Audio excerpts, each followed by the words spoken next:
I spent hundreds on gifts for my nieces and nephews, but their mom told me I was embarrassing for not spending more.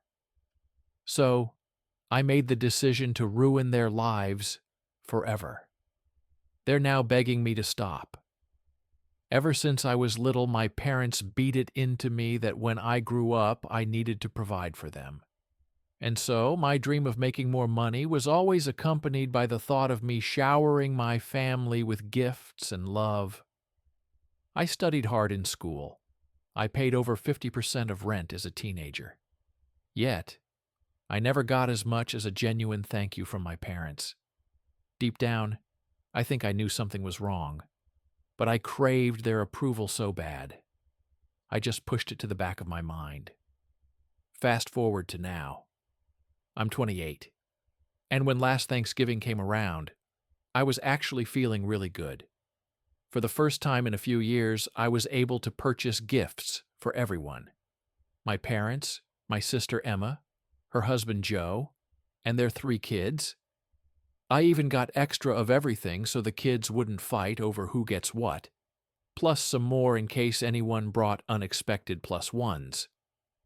I convinced myself that this was how everything needed to feel.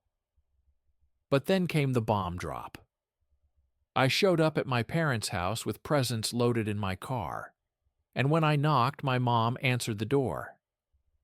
I expected some sort of hug, or even just a simple hello would have been nice, but instead she hit me with, "We think it's better if you don't join us this year."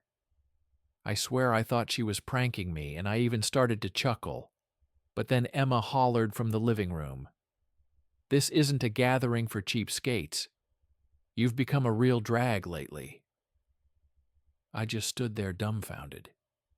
My dad was hovering in the background, not saying a word. Mom looked like she wanted the floor to swallow her whole. And Emma, she looked downright pleased with herself. I just stared at her blankly, while my body went through the full range of emotion. Confusion, rage, humiliation, everything. But I just nodded slowly and said, "All right, if that's how everyone feels," before turning around and going to sit in my car alone, surrounded by a pile of unwanted gifts. They called me a cheapskate, a drag. Where was this coming from? An awful gut feeling washed over me, and I had this nagging feeling that somehow Emma was behind all this, except I couldn't figure out why. So I did what I always do in these types of situations, and asked myself if I was my own brother-in-law, what I am to Emma, would I appreciate myself? My head instantly flooded with memories of helping with their kids' extracurricular fees, chipping in for their vacation fund when money got tight, and even covering part of their down payment when they bought their house. This left me with a clear answer. Hell yeah, I would appreciate myself. It was at this moment that I allowed myself to get angry, like really angry.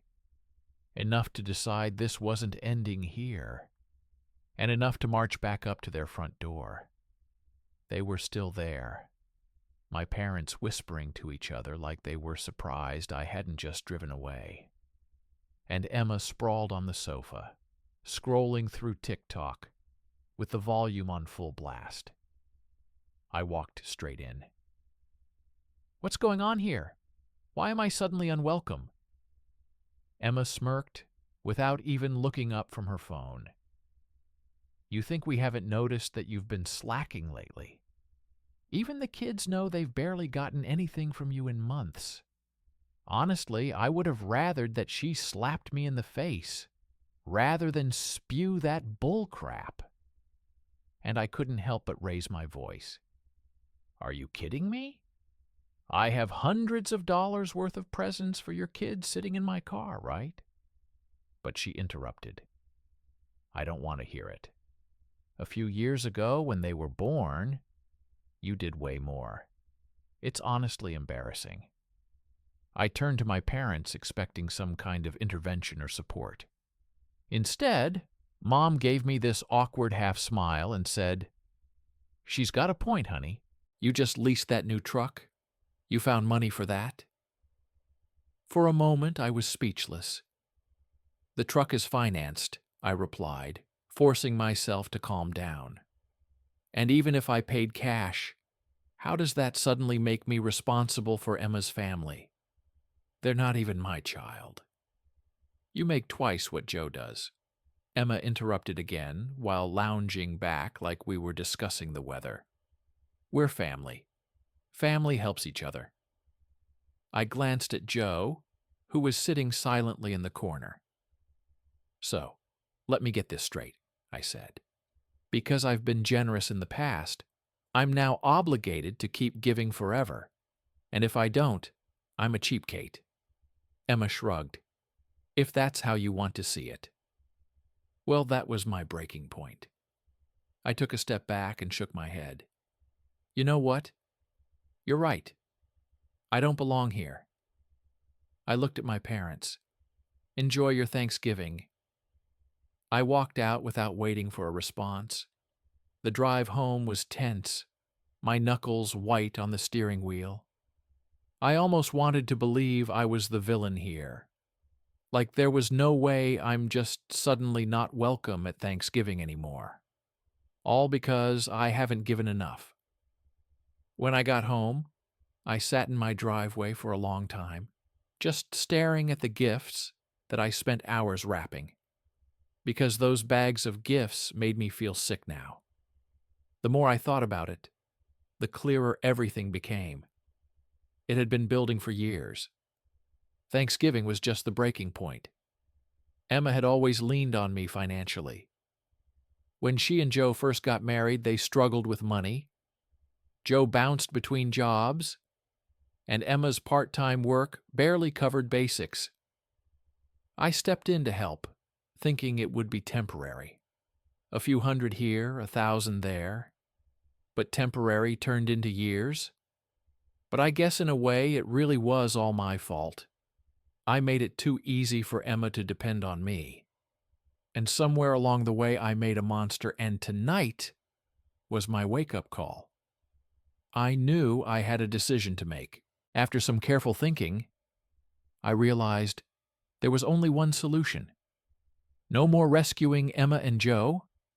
No more endless gifts to compensate for their financial irresponsibility. I was done. If they wanted their kids to have the things I'd been providing, they could figure it out themselves. It wasn't easy. Cutting off my sister meant potentially damaging my relationship with her, her children, and possibly my parents. But I couldn't continue being treated like an ATM instead of a brother and uncle. I didn't reach out to anyone, and no one contacted me either. I thought maybe they got the message, but I should have known Emma wouldn't let it go that easily. The silence stretched through Christmas and New Year's. No calls, no texts, nothing. For the first time in forever, I spent the holidays completely alone. It wasn't that I expected them to reach out, but it felt strange when the ball dropped at midnight and my phone remained silent. I won't lie. I thought about calling several times, but whenever I picked up my phone, I remembered Emma's smug face and her words, "Gathering for cheapskates." I'd been their safety net for years, and they had the nerve to treat me like I was disposable. No thanks. By mid-January, things started shifting. Joe had always been the quiet type who avoided confrontation. But one evening I got a text from him out of nowhere. Just wanted to say, "I'm sorry about Thanksgiving. I don't agree with what happened. Emma won't listen to me, but I thought you should know." I stared at my phone for a long time, unsure how to respond. Part of me appreciated knowing someone in the family recognized the injustice. But Joe had sat there silently that night, and his apology now felt insufficient. I finally replied, Thanks for saying that, Joe, but this isn't something I can just brush off. He didn't push it further, which was fine by me. Then, in early February, Emma showed up at my apartment, unannounced. I was in the middle of a video call when I heard aggressive knocking. I tried ignoring it at first, but it just kept going. When I finally answered, there stood Emma, looking frazzled and irritated. "We need to talk," she said, pushing past me before I could object. I crossed my arms. "What's this about?" She didn't waste time. "You need to stop this childish behavior and start helping out again." I laughed in disbelief. "Helping out? You mean financing your life? I told you I'm done with that." She glared at me. "You're the one with money to spare.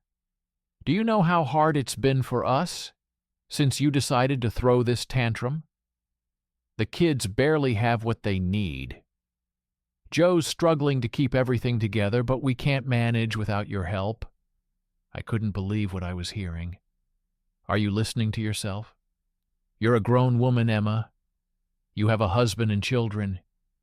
If you need more money, find better jobs. It's not my responsibility to solve your problems. You've always helped before, she snapped. Why are you being so stingy now? Stingy? I echoed. You want to talk about stingy?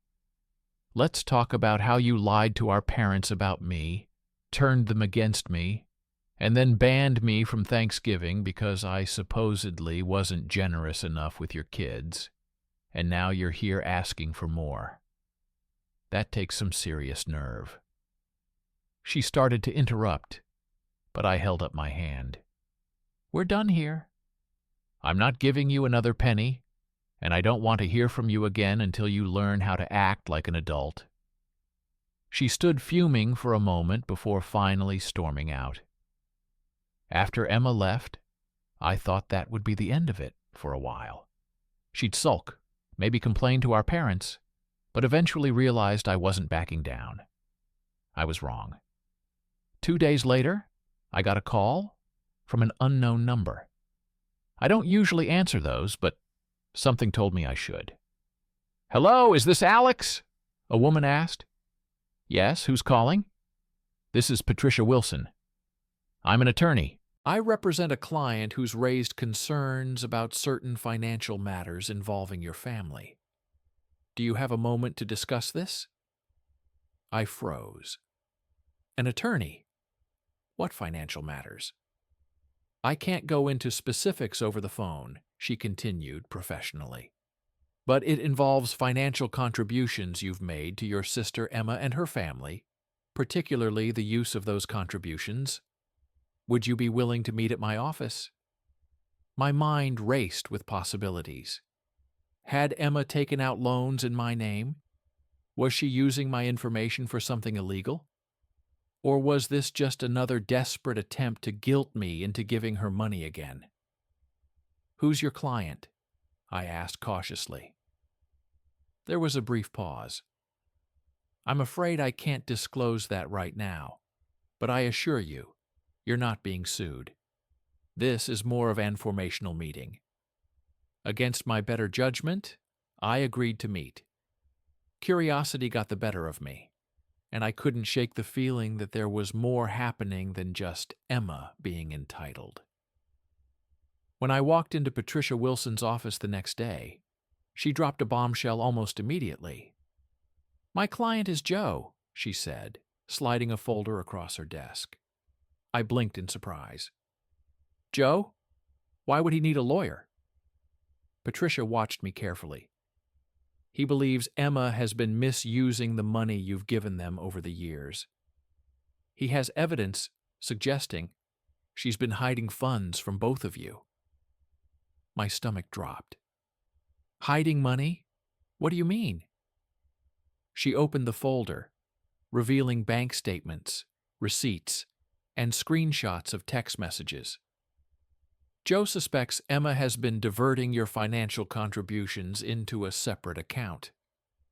Based on these records, She appears to be using the money for online shopping sprees and secret spa weekends rather than family expenses. I stared at the documents in shock. You're telling me all those times I helped with bills and the kids' needs, that money never went to them? Patricia nodded grimly. That seems to be the case. Joe discovered this recently and came to me because he wasn't sure what to do. He was hesitant to involve you initially, but given recent events, he felt you deserved to know. I couldn't believe what I was hearing. Emma had been playing me all along, taking money I thought was helping her family and blowing it on herself. I felt angry, betrayed, and completely stupid for not seeing it sooner. Does Joe have solid proof? I asked tensely. Patricia nodded and pushed the folder closer. See for yourself. I flipped through the documents, finding transfers from my account to their joint account that matched times I'd helped with emergencies. Then there were withdrawals to a separate account in Emma's name alone. Transactions from that account showed expensive online shopping, spa retreats, and even a weekend getaway with someone named Jen that Joe apparently knew nothing about. Unbelievable, I muttered, shaking my head.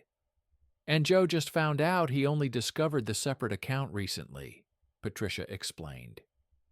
He had suspicions for some time, but didn't have access to her private banking information until he accidentally opened mail address to her. That's when he contacted me. I sat back, trying to process everything. Does he want me to do something? Press charges? Patricia shook her head. Not at this stage. He's more concerned about protecting himself and the children, but he wanted you to know in case Emma tries to manipulate you further. I laughed bitterly. Well, she already tried. She showed up at my place demanding I start helping again. Patricia nodded knowingly. That aligns with what Joe told me.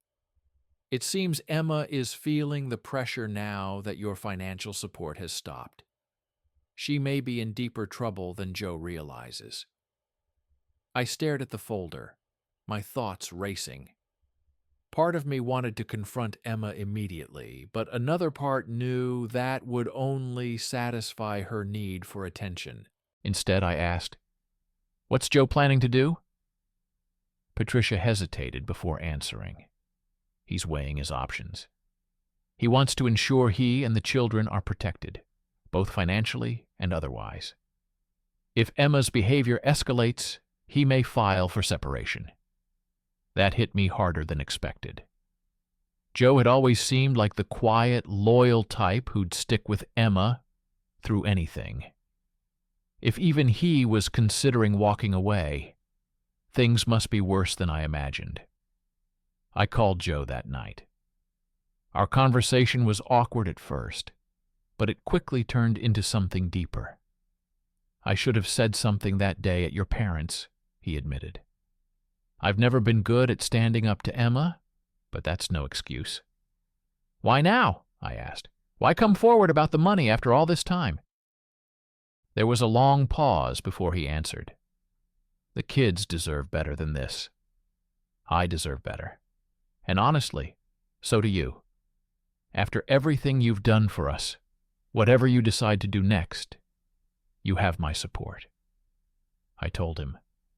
Thank you, he replied quietly. And I'm truly sorry about Thanksgiving. You didn't deserve any of that. We talked for a while longer, and when we hung up, I felt an unexpected sense of peace. Emma had burned her bridge with me, but Joe and the kids, they weren't my enemies, and if he was brave enough to stand up to her, I wouldn't hold a grudge against him. Still, I couldn't shake the feeling that Emma wasn't done causing trouble. A few weeks later, I received a text from Joe. We're leaving this weekend. I called him immediately, and he explained that he and the kids were moving to his parents' place in another state, while Emma was visiting a friend, which I now suspected was code for another shopping spree. He was packing their essential belongings and taking the kids. He didn't want Emma to know where they were going until he had legal protection in place. "I just can't keep pretending everything is normal," he said quietly. "The kids see more than we think." "What about moving expenses and getting set up?" I asked, genuinely concerned about their well-being. There was a pause before he reluctantly said, "I was hoping you might help with that just until I get my first paycheck at the new job. I hate asking after everything." "Say no more," I interrupted. "I've got you covered. Just tell me what you need." I ended up helping Joe and the kids relocate, but for the first time in years, it didn't feel like I was being used. It felt like I was finally supporting something positive. Emma predictably went ballistic when she returned to find them gone. She called me screaming that I'd turned Joe against her and destroyed her family. I let her rant for a minute before calmly saying, "Maybe if you spent less time shopping and more time being a mother and wife, this wouldn't have happened. But hey, good luck with that." Then I hung up. Joe is doing well now. He's found a decent job. The kids are adjusting to their new school, and he's finally starting to regain his confidence. As for Emma, I hear she's still blaming everyone but herself. My parents finally learned the whole story and have apologized profusely for taking Emma's side at Thanksgiving. But honestly, I'm just happy to be free of the obligation. Some family relationships are worth saving. Others just drain you until there's nothing, music